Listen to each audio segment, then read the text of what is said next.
चरणों में यही निवेदन करूंगा, माँ इनको और ताकत देना, हम सबकी आयु इन्हें लगे और इतनी आयु इनको मिले कि इनका किया हुआ कार्य महाराज ये राष्ट्र क्या, राष्ट्र को रचने वाला भी वो परमात्मा न भूल पाए। तो उनका बहुत मान है, बहुत सम्मान है। आचार्य मंडल, संगीतज्ञ बंधु और मेरे भारत के कोने कोने से चल करके आए हुए मेरे आत्म प्राण, आप सभी कथा के मुख्य यजमान के रूप में माता राजरानी गर्ग। बड़ी दिक्कतें आ रही थी चैनल के लिए, कई बार आस्था वालों ने कहा बस महाराज जी आपकी तारीफ कन्फर्म है, कभी कितनी बार दौड़ना पड़ा। और बंसल साहब बोले महाराज श्री जी आप चिंता क्यों करते हैं, हम हैं ना, सब बढ़िया हो जाएगा, सब अच्छा हो जाएगा। तो ये उन्होंने बिल्कुल अपना पूरा समर्पणता के साथ में इस आयोजन के लिए जो भूमिका निभाई है, निश्चित रूप से वो धन्यवाद के प्रतीक हैं। इस भरे दरबार में उनका बहुत मान है, बहुत सम्मान है।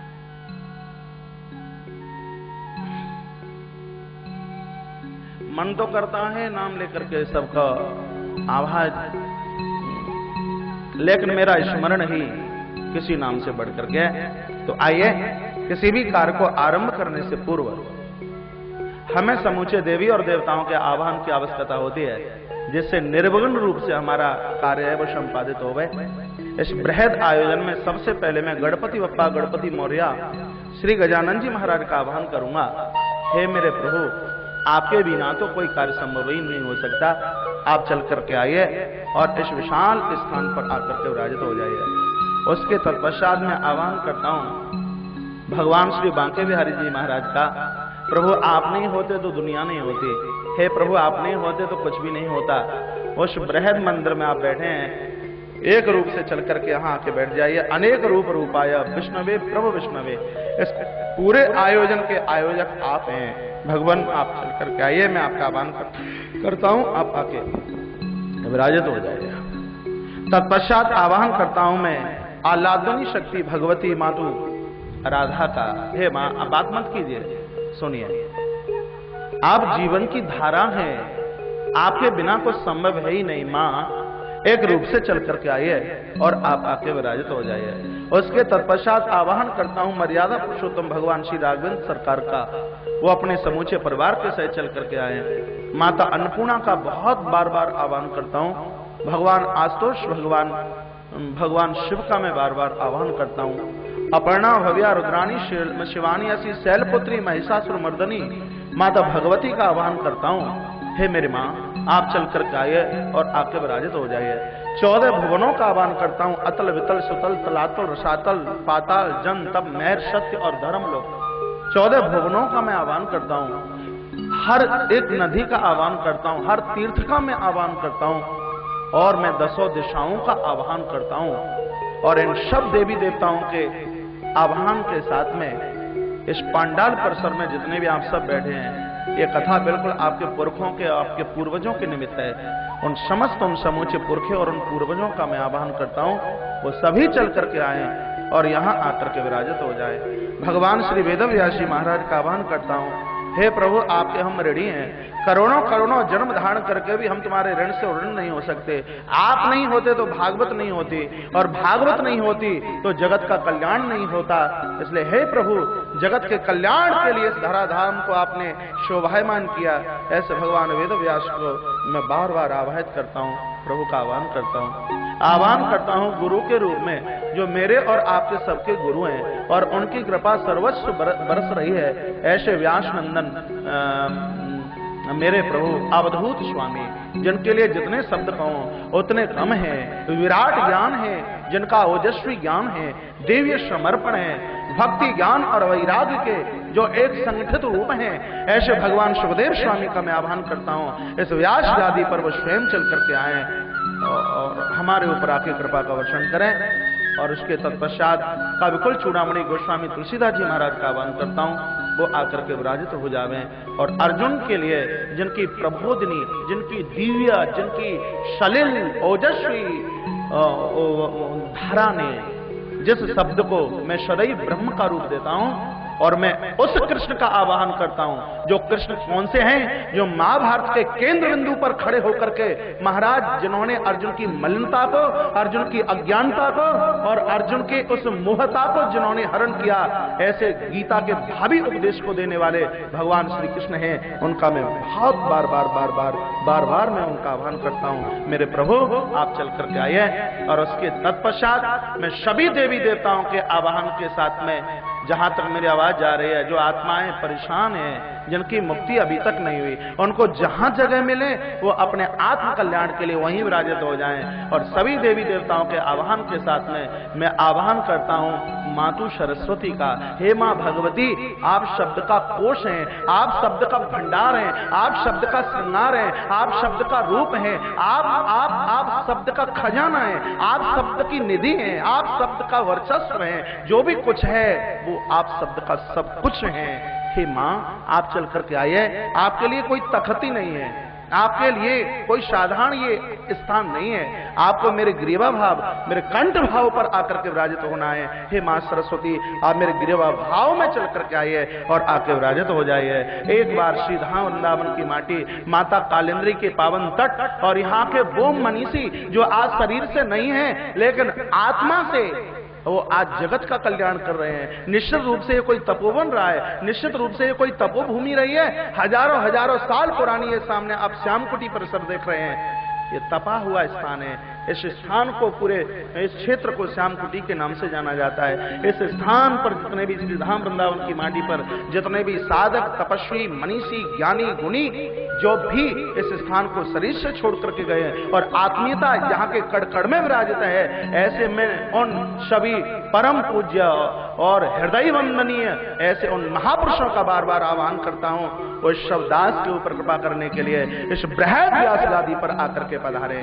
सभी देवी देवताओं के महापुरुषों के आह्वान के साथ एक बार जयकारा। जिस कथा के जो परम व्यवस्थापक है, आपको पता है इस विशाल आयोजन के व्यवस्थापक कौन है?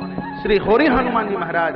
हे बाबा, ये पूरा आयोजन आपकी व्यवस्था में है, आपके आह्वान के साथ आप बैठेंगे आप, और आप बैठ चुके हैं। और ऐसे श्री होरी हनुमान जी महाराज के साथ में एक बार जयकारा।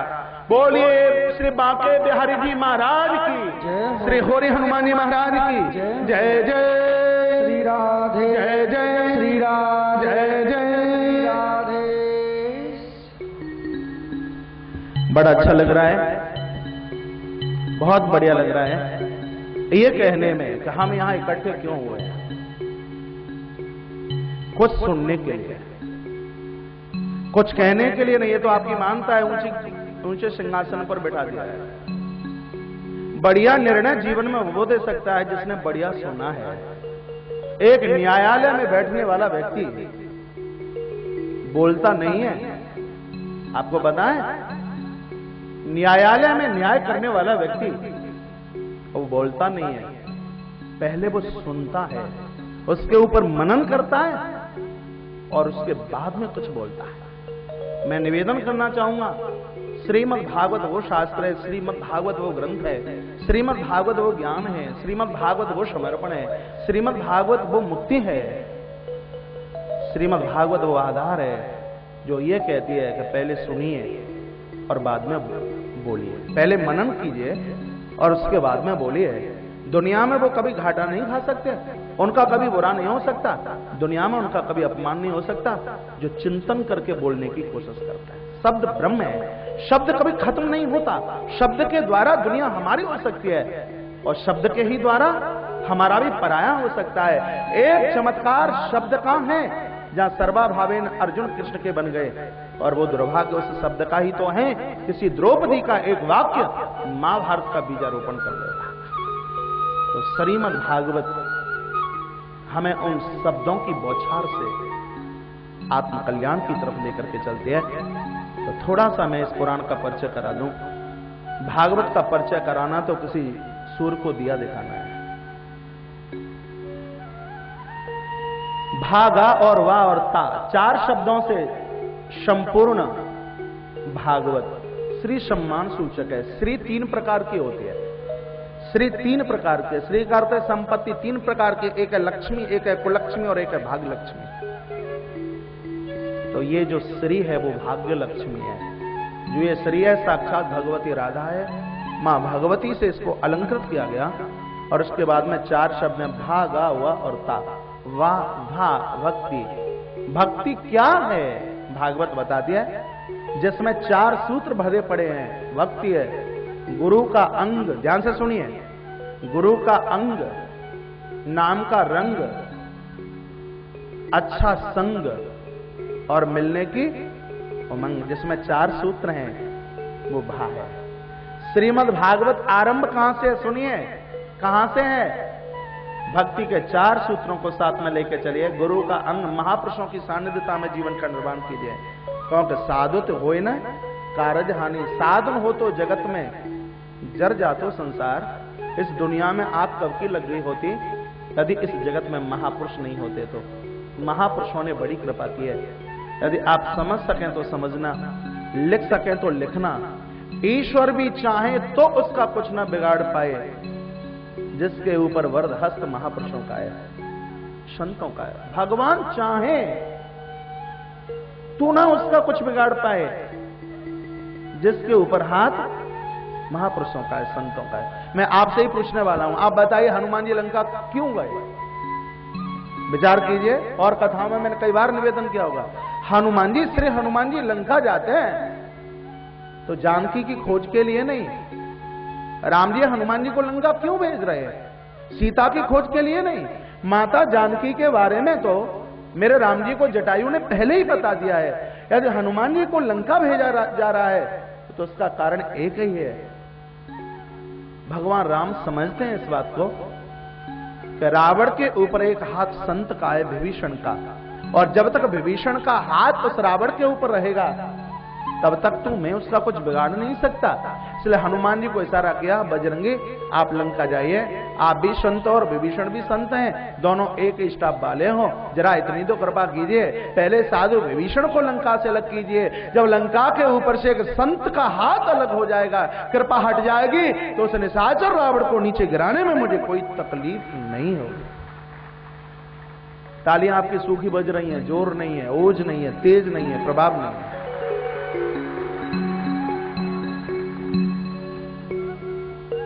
तो वहीं आ जाइए, भक्ति के 4 सूत्र हैं। अभी भागवत के पहले शब्द पर कुछ निवेदन किया जा रहा है। भक्ति के 4 रूप हैं। गुरु का अंग,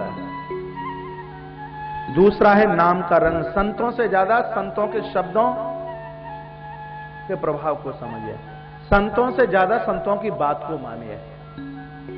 आज हम गुरुओं को बहुत मानते हैं, गुरुओं की नहीं मानते। मां बाप को मानते हैं, माता पिता की नहीं मानते। महापुरुषों को मानते हैं, महापुरुषों की नहीं मानते। को की में मिला दीजिए, आनंद आ जाएगा। गुरुजनों को मानने वाले कम नहीं है इस जगत में, लेकिन उनकी कितने मानते हैं, इसके ऊपर ध्यान दिया जाए। तो नाम का रंग जो उन्होंने कहा है उसके ऊपर मनन कीजिए, उसके ऊपर चिंतन कीजिए। और तीसरा सूत्र है अच्छा संग। हम कितने भी बढ़िया हैं, संग बढ़िया नहीं है, बेकार है। माँ बाप कितने भी बढ़िया हैं, संग बढ़िया नहीं है, बेकार है। कितने भी बढ़िया घर में हमारा जन्म हुआ है, ठीक है, यदि संग बढ़िया नहीं है, बेकार है, बिल्कुल किसी मतलब का नहीं है। कोई इंद्र की गद्दी पर बैठा हुआ है और मेरे धर्म का दुश्मन है, मेरे राष्ट्र का दुश्मन है, भारत और भारतीय का दुश्मन है, बिल्कुल कटअप कर दीजिए, वो हमारा कुछ हो ही नहीं सकता। जो देश का नहीं है वो हमारा कैसे हो जाएगा, जो राष्ट्र का नहीं है वो हमारा कैसे हो जाएगा। मैं तो ये निवेदन करता हूं, जो सनातन धर्म को नहीं मानता है, जो मेरे प्रभु को नहीं मानते, जो भारत माता को नहीं मानते, भारत भारती को जो नहीं मानता है, जो राष्ट्र को ना माने, भारत को ना माने, हिंदुस्तान की माटी में रहने का उसको अधिकार नहीं है। वो तो हिंदुस्तान की माटी खाली करके दूसरी जगह चला जाए तो बढ़िया है। इस हिंदुस्तान में रहने के अधिकारी वो हैं जो अपने प्राणों से ज्यादा महाराज इस हिंदुत्व की रक्षा के लिए अपनी आन बान और शान का झंडा लेकर के चलता है। भारत भारती की कदर अपने प्राणों से ज्यादा समझता है। मेरा तो उस परंपरा में जन्म हुआ है जिनका पूरा जीवन ही इस राष्ट्र के लिए समर्पित हुआ है, भारत माता के लिए। और जब तक जिंदगी है वो बोलता है मेरे जिंदगी भारत माता के लिए है। और मैं अपने आप को गौरवान्वित समझता हूं। जिसका बाबा बढ़िया हो उसको कितना बढ़िया लगता है, जिसका बाबा बढ़िया हो वो सोचता है तो मेरे पिता बढ़िया क्यों नहीं होंगे, और मेरे पिता बढ़िया तो मैं क्यों नहीं बढ़िया हूंगा। और मैं बढ़िया हूं तो मेरी आने वाली पीढ़ी क्यों बढ़िया नहीं होगी। तो उस वंश परंपरा में मेरा जन्म। निवृत्तमान शंकराचार्य मेरे दादा गुरु पूज्य स्वामी श्री सत्यमित्रानंद गिरि जी महाराज, पूरा जीवन जिनका इस राष्ट्र के लिए समर्पित हुआ। मेरे महाराज श्री जी ने भी इस दुनिया के लिए बहुत खोया है। परम पूज्य जूना पीठाधीश्वर आचार्य महामंडलेश्वर पूज्य स्वामी श्री अवधेशानंद गिरि जी महाराज सदैव अपने प्रवचन में, भावी प्रवचनों में वो सदैव निवेदन करते इस बात को, भगवान से भी ज्यादा भारत माता को यदि माना जाए, ये सौभाग्य भारत माता ने ही तो हमें दिया है कि कहीं हम राम और कृष्ण की माला जपने के अधिकारी हुए, नहीं तो कहीं दूसरी जगह जन्म होता तो तरसते रहते इस वृंदावन की माटी में आने के। तो आइए वहीं आ जाइए जो महापुरुष कहता है, नाम का रंग, तीसरा अच्छा संग, संग बढ़िया बनाइए, और एक चौथा सूत्र है जिसका नाम है मिलने की उम्र। सदैव तड़फन बनी रहे महापुरुषों से मिलने के लिए, मीरा की तरह परमात्मा से मिलने के लिए सबरी की तरह प्रतीक्षा कीजिए। कितनी बार मैंने निवेदन किया, ये चौथा सूत्र कहता है कि ईश्वर की परीक्षा नहीं, ईश्वर की प्रतीक्षा कीजिए। थोड़ा सा इधर देखिए, अच्छा लगेगा आपको, कोशिश कीजिए। बोली बांके बिहारी लाल की, कृष्ण कन्हैया लाल की जय जय, जय जय, जय जय श्री राधे। तो चौथा सूत्र है अच्छा संग। चौथा सूत्र है, तीसरा अच्छा संग, चौथा है मिलने की उमंग। जैसे डूबते हुए व्यक्ति को नदी का किनारा चाहिए, उसी प्रकार से हमें परमात्मा के चरण चाहिए, ठाकुर जी की कृपा चाहिए। ये श्रीमद् भागवत का पहला अक्षर है भा। दूसरा है ज्ञान। ज्ञान क्या? जानकारी है। क्या जानकारी चाहिए? ममैवांसो जीवलोके जीवभूता सनातना श्री वेदव्यास प्रणीतम श्रीमद् भगवत गीता सानिध्य। हम उस सिंधु के बिंदु हैं, हम उस अंशी के अंश हैं। ज्ञान है, ज्ञान का अर्थ क्या? जानकारी है। ये माइक है, ज्ञान है, ये पांडाल है, ज्ञान है। लेकिन जिंदगी का सबसे बढ़िया ज्ञान क्या है? सर्वोच्च ज्ञान क्या है जीवन का? हम भगवान के हैं, भगवान हमारा है। और भागवत का तीसरा अक्षर है, वह है ओवा। ओवा नाम वैराग्य का है। बड़ी कृपा कीजिए महाराज श्री जी ने।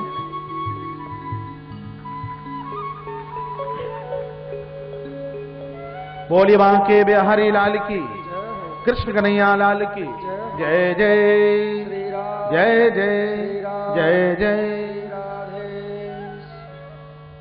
तीसरा सूत्र है भागवत का ओवा।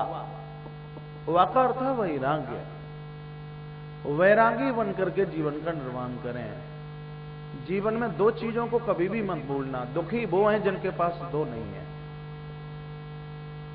लिख सकें तो जरूर लिखना इस बात को, और साधारण कागज पर नहीं, हृदय के पन्ने पर और अपनी स्मृति की कलम से लिखिए इस बात को।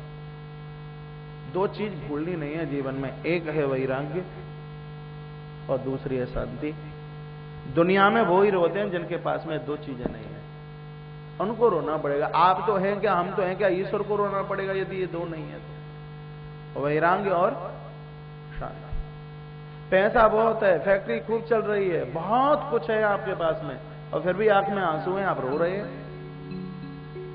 पूछा जाता है टेलीफोन करके, बड़े दुखी है। दुखी इसलिए हो कि उनको दो चीज नहीं है, एक वैराग्य नहीं है। वैराग्य को पर्यायवाची शब्दों में समर्पण के नाम से लिया जाता है।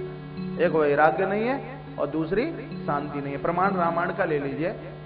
भगवान राम ने सब कुछ छोड़ दिया अयोध्या में, लेकिन राम जी ने दो को नहीं छोड़ा। राम जी जब वनवास के लिए जा रहे हैं तो दो को साथ में लेके जा रहे हैं, दो को साथ में लेकर के चले हैं। क्या? एक है शांति सीता और दूसरे हैं बैरागी लखन। और पूरा रामायण देखिए। और भगवान भी जब पूरे वनवास में जब रुदन करते हैं तो दो के ही लिए आंसू बहा रहे हैं। या तो जानकी का हरण होता है तब,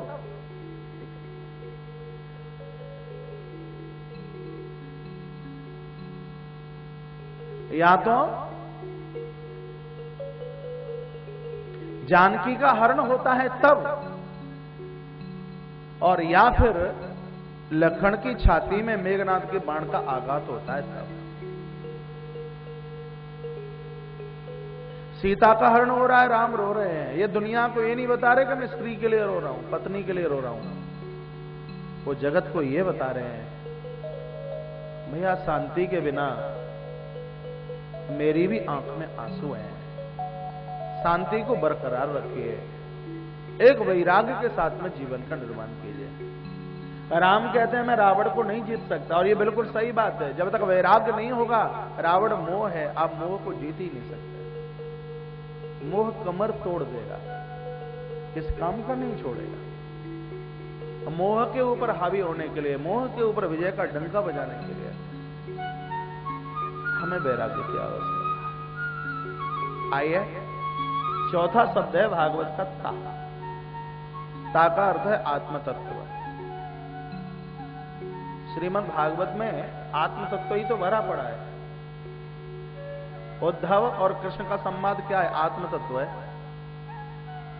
उद्धव और कृष्ण का संवाद क्या है? आत्म तत्व है। जड़ भरत और रघुगढ़ का संवाद क्या है? आत्म तत्व है।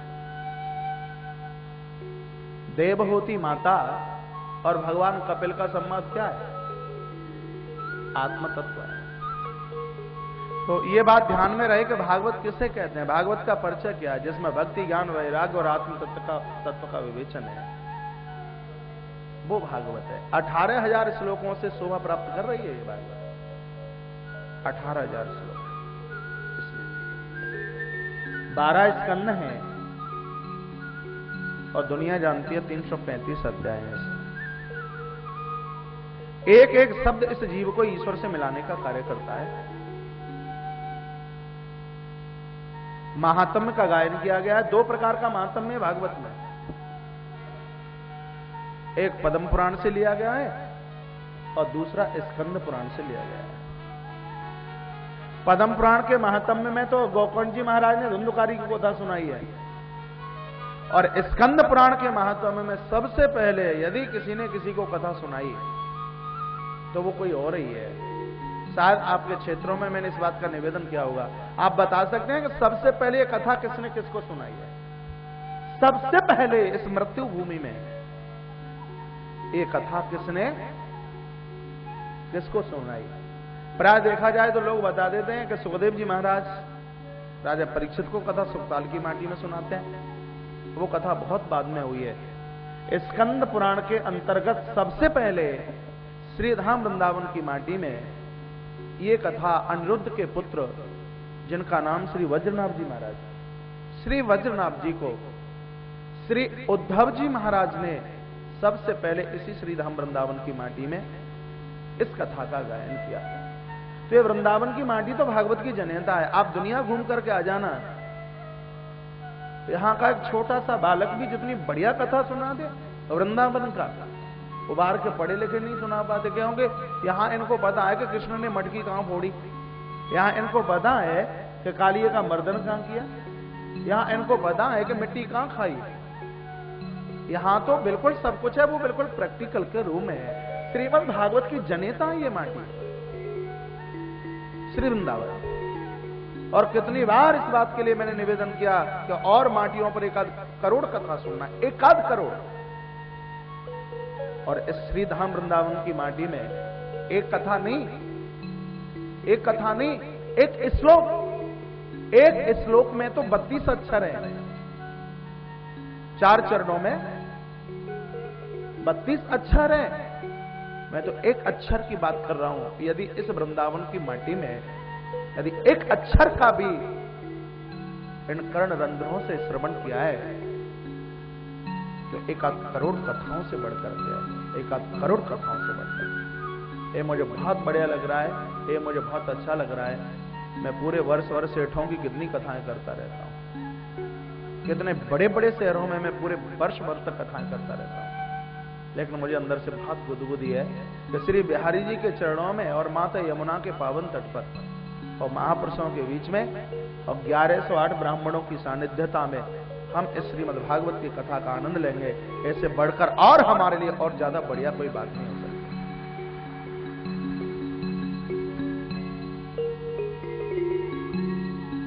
प्रभु प्रेमी जनों, पद्म पुराण से श्रीमद् भागवत के महात्म्य का वर्णन किया। महात्म्य का अर्थ होता है महानता।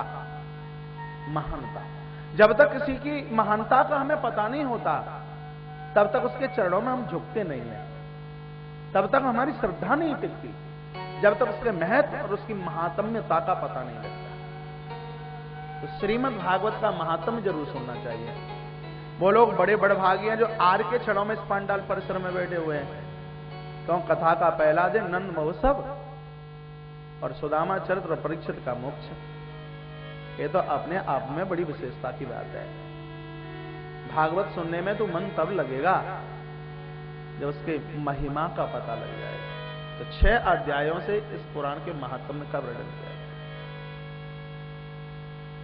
कैसी है ये कथा, इस बात को दर्शाया जा रहा है। कितनों की गरीबी का हरण किया, कितनों के रोगों को खत्म किया, जो भव रोगों से ग्रसित है ना, वो कैसे खत्म किया, ये सब महात्म्य के अंदर दर्शाया गया। आइए पहला ही श्लोक है, और वो सबको कंठस्थ हो गए, सबको याद हो गए। भले आप निर्गुण वाले हो और भले आप सगुण वाले हो, राम को पूजते हो चाहे शिव को पूजते हो, किसको भी आप पूजते हो, इस श्लोक को तो बासे मुंह रोज बोलिए। अपने जीवन का गुरु बना लीजिए, अपने जीवन का सर्वोच्च बना लीजिए। श्रीमद् भागवत का पहला श्लोक। सच्चिदानंद रूपाय विश्वोत्पत्त्यादि हेतवे तापत्रय विनाशाय श्री कृष्णाय वयम नमः। जहां जिसमें सत्यचित और आनंद का वर्णन किया है, जिसमें कहा सत्य को बचाइए। सत्य कैसे बचाया जा सकता है? जब हम कम बोलेंगे। सत्य कैसे बचाया जा सकता है? जब हम थोड़ा बोलेंगे। कई बार मैंने निवेदन किया, जो ज्यादा बोलते हैं वो नंबर ही झूठा होता है। ज्यादा बोलेंगे, फालतू बोलेंगे, व्यर्थ बोलेंगे। और कभी कभी तो लोग इतना बोलते हैं कि सामने वाले के कपड़े ही गीले हो जाएं, इतना बोलते हैं। आज प्रवचन में मैं अभी शुरू में क्या बोल रहा था, सुनिए ज्यादा बोलिए कम। देखिए ठाकुर जी ने 2 कान दिए, एक भी तो दे देते, 2 दिए इसलिए सुनिए ज्यादा, जो भी 1 दिए इसलिए क्योंकि बोलिए कम। श्री रामरे जी महाराज कहा करते थे कि ज्यादा बोलने से नूर खत्म होता है, तेज खत्म होता है, वैभव खत्म होता है। आप कहोगे तो महाराज आप तो पूरे वर्ष भर बोलते ही रहते हो, आप कभी रेस्ट भी नहीं लेते। मैं बोलता हूं, अपने लिए नहीं बोलता। मेरी जो विवाह के ऊपर जो भी कोई आवाज है तो 2 के लिए, तीसरा मैंने सीखा नहीं है। एक है परमार्थ के लिए और दूसरी है परमात्मा के लिए। तीसरा क्या होता है मुझे पता नहीं है, मुझे जानकारी नहीं। ये 2 के लिए मेरी आवाज। अपने जीवन को 2 से जोड़ दीजिए, परमार्थ और परमात्मा। ये सत्य है, सत्य। दुनिया में ताकत नहीं है जो सत्य को खत्म करता है। सत्य। चित्त नाम चेतना का है, चित्त नाम चेतना का है। जो अभी है वो जिंदे नहीं है, तो जो चेतनता के साथ जीवन का निर्माण कर रहा है। चेतनता क्या है? मुझे सत्कर्म करना है। चेतनता क्या है? माँ बाप की सेवा करनी है। चेतनता क्या है? गुरुजनों की सामीप्यता में रहना है। ये चेतनता।